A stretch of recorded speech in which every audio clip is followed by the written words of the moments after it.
Hey, it's Rob and Kickass, and we are on a Toyota. I love Toyotas.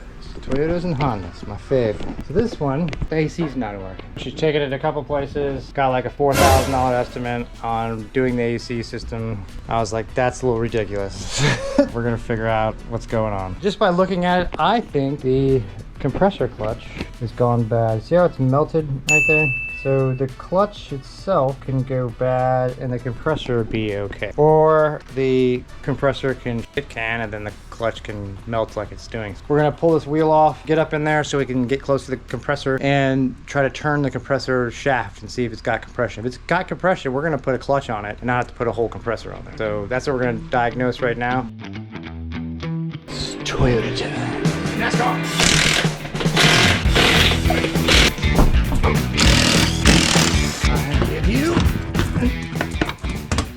And no. Alright.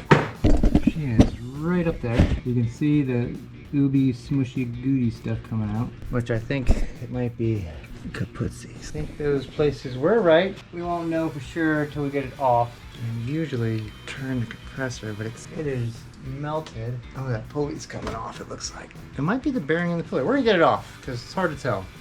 So let's get in there. There's definitely some digging that has to go on. We may have to take out the radiator up front. We might be able to drop the subframe. I don't know. Let's start digging to it. Okay. Ow! Anyways, we're gonna get that thing off, check if there's any metal in the lines. So we're gonna pull the two lines off. We're going to inspect inside those lines and see if there's any metal. If there's any metal in those lines, then we're gonna take the condenser off and flush out the condenser. Too many of these shops want to just sell you a condenser when you can literally pull the desiccant bag out of it, flush it out with brake cleaner, and you're straight. So a lot of places will try to sell you the evaporator, the expansion valve. That's bullshit. Very rarely stuff gets past that desiccant bag where it contaminates the other part of the system. They just want to sell you all kinds of shit. Back at Honda, before they just started selling everything, we would flush all the stuff out with brake cleaner and never have a problem. If anybody tells you something different, then they're lying to you and trying to take your money. We're going to get into this and we'll show you guys how to fix an AC system the right way. Hopefully it doesn't need a compressor, but if it does, we're going to even show you how to do it where it doesn't cost you $4,000. But yeah, silly rabbit. All right, so if you've been with me before, you know what this is. It's a talking tool. Hello, I'm Mr. Tool. I'd like to say hi to you. Now this is one of my favorite tools. So these little hose clamps like this, when you can't get the pliers on them, you put this little guy on there like this, give it a little squeezy do, and then it comes right off. Look at that. Bada boom, bada bing. Probably gonna be a little bit of coolant that comes out of this hose. Let's not drink the coolant. That would be yucky. Alright. Okay. That's gonna drain for another 3 days.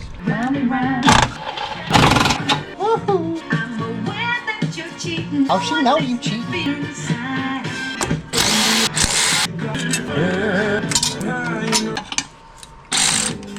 Hey Siri, pause the music.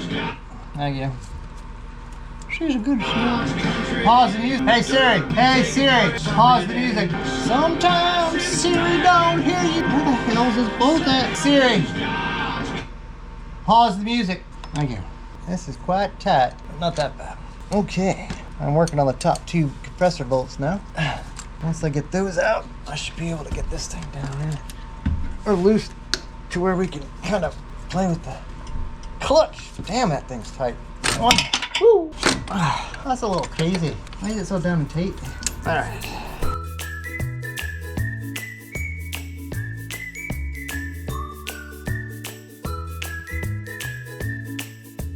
Alright, so we've got the compressor out and it definitely is locked up. It's not turning at all. So that's the pulley, that's the clutch that pushes and engages. You can see where it's melted.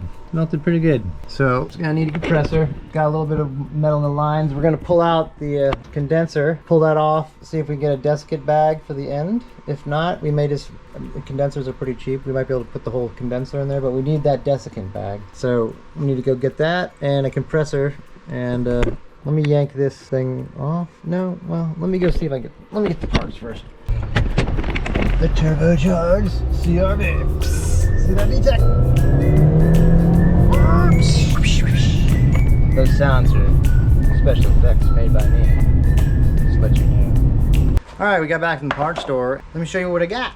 All right, got it out. Comes with new O-rings for your lines. Trash out of here. Look at that. So let's compare it. Make sure I compared it at the parts store, but same plug, same little schnutzels, schnoodle, schnang, bing, bingity, ding, dang, boom, boom. We're good. This compressor is pre-charged with 3 ounces of oil. It says that because some compressors you do add oil. This one you do not.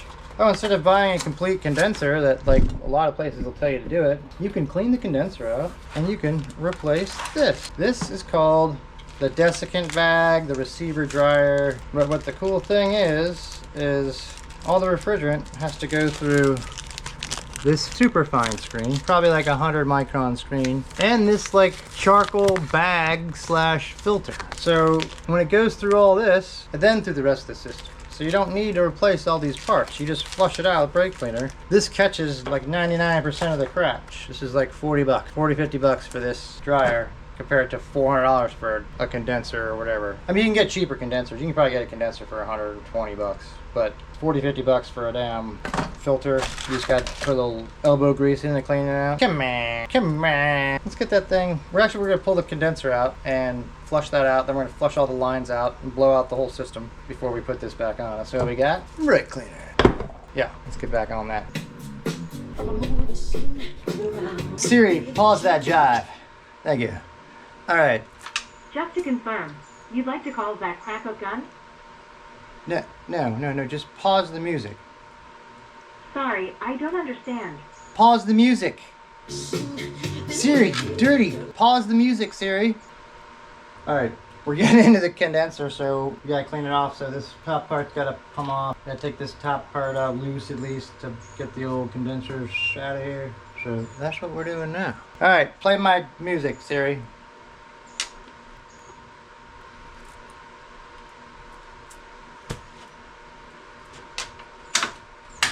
Play. Hey Siri, play YouTube music. Here's YouTube music. No, you just had go back to the Michael Jackson song that you just played. Here's what I found. Siri, you suck. Siri, you don't know anything.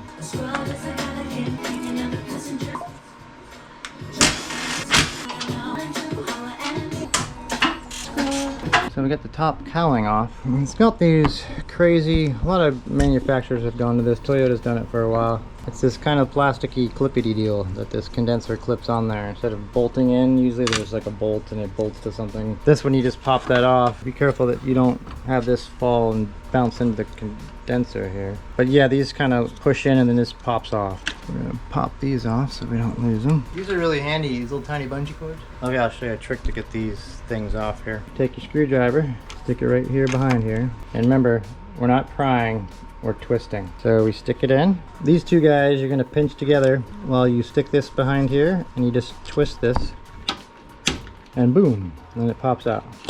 Voila. Because sometimes you'll be sitting there messing with that for an hour, like, why is it not coming off? So once you pop those off, you just pull it up.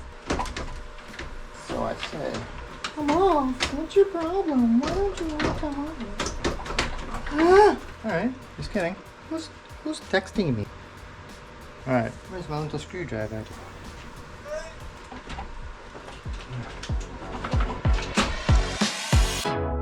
Alright, so we're going to flush out this condenser. And the dryer is right inside here.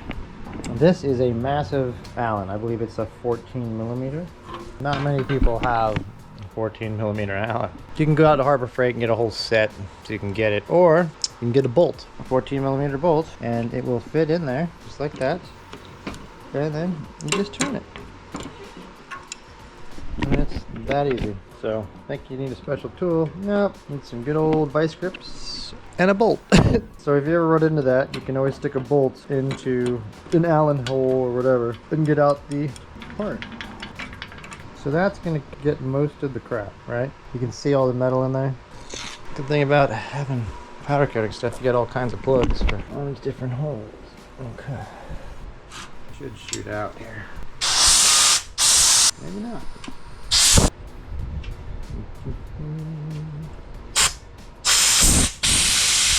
Yeah. Sometimes you gotta pull it out with pliers. You can see it in there.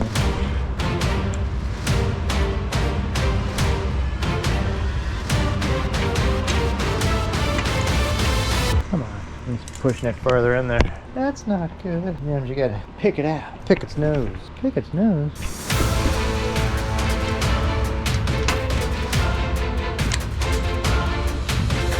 It's not cooperating. I'm gonna try this a different way.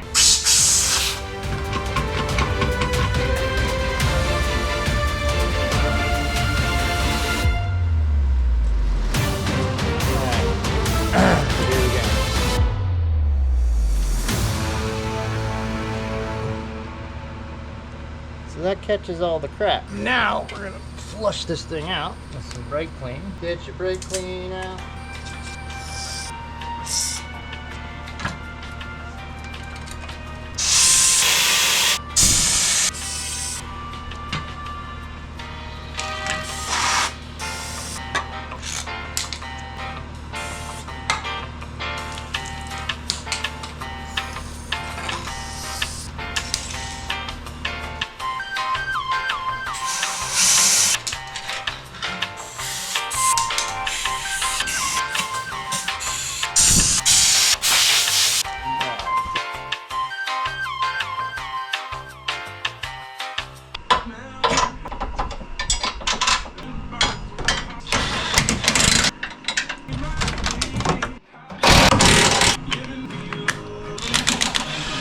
Oh yeah, it's getting late. Alright, compressor's in. Belt on. It's dark out. Alright, so I got the condenser back in, compressor's in. I need to put this belt on real quick. And then I think I'm gonna go to bed. So we will commence this in the morning. Anna did come out and check on me because sometimes I fall asleep under the car. We'll pick this back up in the morning. We're gonna put a vacuum on the system, and then we'll charge it up, and I'll show you how I do that. 1, 2, 3. All right, we're back. So here we are the next day, and we're gonna put it back together.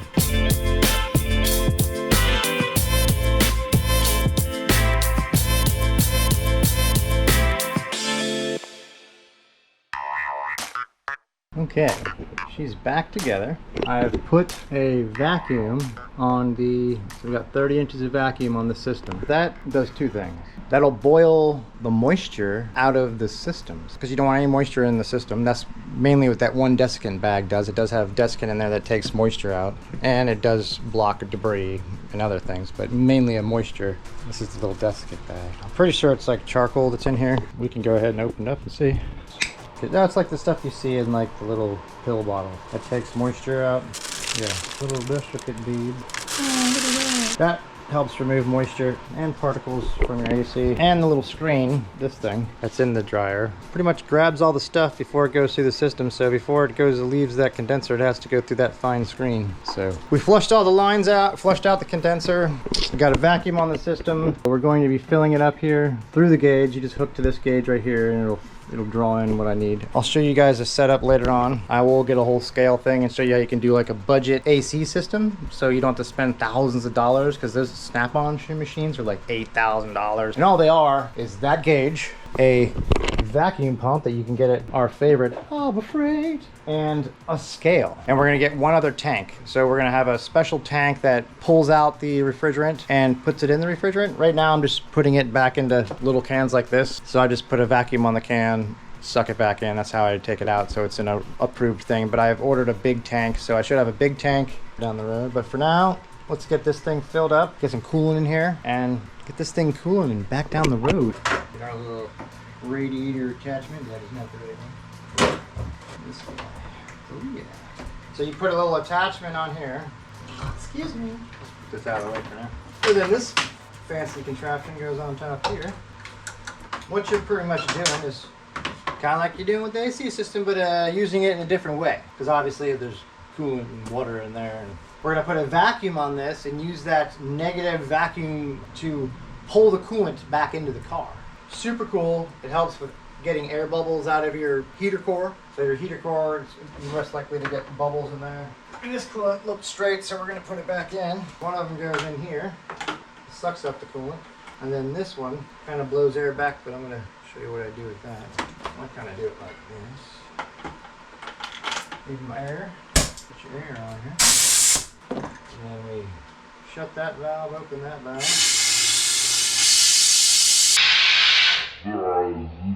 In my face. Oh, doesn't like the taste of glycol in the mornings. Paper towels. Okay, we're good. Alright, whoa, not yet. Now it's drawing a vacuum down. Sorry for the noise. Going down. That's about good. Let me turn this valve on and it starts the sucking. Gonna suck your phone right out of your bucket. Best tool. If you don't have one of these, get one. Just get one. I don't even have to, just get it. One thing is, people don't know you can still turn this off and put a vacuum back on it and get more power because it stops sucking after a while. Because it'll just pull the void of air out. It won't pull the rest of the coolant out. Look at that. Oh yeah. That's a little trick if you got one of these things. Suckity-doo, suckity-doo-dah. Do this and get it. Oh, biscuit nuts. I forgot the hose is right there. Yeah, I think that's it.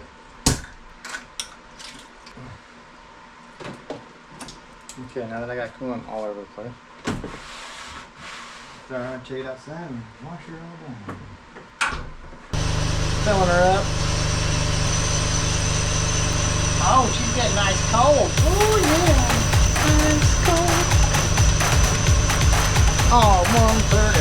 Oh, that's how you save thousands. Okay, so I had gotten the AC filled up, backed it up. You can see on the driveway right there where coolant started leaking. I'm like, oh, where's that coming from? Coming from the water pump. Literally pouring out. And all I did was take the belt off. I didn't even take it out. I took the belt off the compressor, pushed it off to the side. So I think that pressure that was on the water pump, it's been on there for, I don't know, probably since this thing was built. All of a sudden it gave it a little relief, and whatever movement is up in that water pump just started it just started pouring. I've never seen something pour that fast. Like, look, it's made a mess just since I just brought it in. I haven't even unbolted the water pump yet. I just took the belt off, and once I took the belt off, it started pouring even more. So let me know if you've seen that before. It's kind of crazy. So it's like I'm doing a water pump. So yeah, fun stuff. We're gonna yank this off. I think there's one over in Ocala, so I might jump in their car and we might shoot over to Ocala. But first off, I pull this pump off, so when I do get the new one, I can make sure that I have the right one, so I don't drive all the way back here and be like, oh, this is the wrong freaking one. So I suggest you do that if you ever do it. Bring the part with you. Save yourself a hell of a lot of problems. Okay, so as I started to dig into this thing, and when I mean dig, got all kinds of parts apart, I found out it's not the water pump. It was coming off the bottom of the water pump, like a good trickle, and I was like, well, right above that, which I could not really see because there's a motor mount in the way, is the thermostat housing. This. And apparently, I must have ran the belt wrong. I just loosened the belt and took it off, put it back on. But in that process, it went on that pulley different, and it looks like it rubbed a hole. So this is 100% my fault. So I'm fixing this on my end because that was my mess up. That's kind of the clearance where it was. So the belt must have, I think it jumped up on the lip for like a few seconds, and then it wore that hole, and then that would make sense why it kind of ran for a minute and it wasn't leaking until I pulled it outside. It finally wore through that. But I think it was just, I had the belt on one of the pulleys, I didn't catch it, was just up on the side. See that one side? So just that one little lip on one of the pulleys was not on. And then it finally jumped on, but that few seconds that it wasn't on, it rubbed a hole in the thermostat housing. And so that's very important. You gotta check your belts because you'll end up taking all this stuff apart. Yeah, to get this crazy thermostat that's got this hose that wraps up under here and then connects to a pipe back over here. So yeah, I've been spending an hour or two trying to get this mount out of the way, but I finally got it off without having to take this all the way off. I might be able to snake it back, or I may still have to take this whole freaking thing off the side. So yeah, that's how important it is to make sure your belt is on every single pulley and every single tooth. And this car is very hard, like it's very tight in here.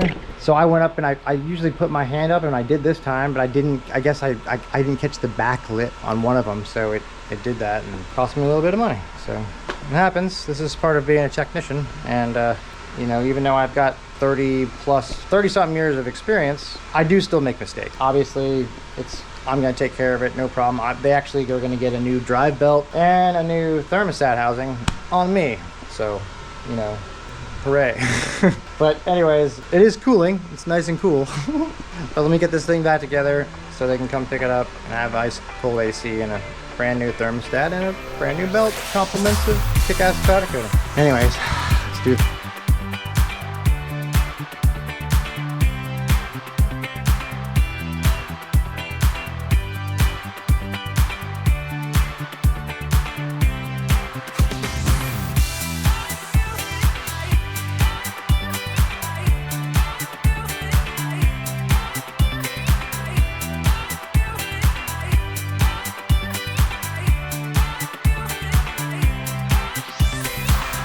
Okay, that about finishes up that bad boy. The belt, when I took the slack off, because I just took the slack off for the AC compressor, pulled out the AC compressor, put the new one in, put the slack, and put it back on. When I did that, the top routing of the belt, there's a pulley that the belt's supposed to go under, it kind of jumped to the top of it. So it was still about the same tension, so when I put the belt back on the bottom and I felt up there with my hand, it all felt fine, there was nothing wrong. But, to my dismay, it was kissing the top or the bottom of this thermostat, which is plastic, and that's why it took a minute to wear a hole in it. So yeah, unless you learn your lesson on that one. So yeah, if you got a Toyota, make sure that it doesn't do that if you just pull the belt off the one pulley. So yeah, that was my fault. Paid for it. So they got a new thermostat and a new belt out of it. But yeah, so you know, it does happen sometimes. I'll fess up to things that I screw up 100%. But thank you all for stopping by. I'm Rob from Kickass, and that's another kick-ass job down the road. Thank you all for stopping by.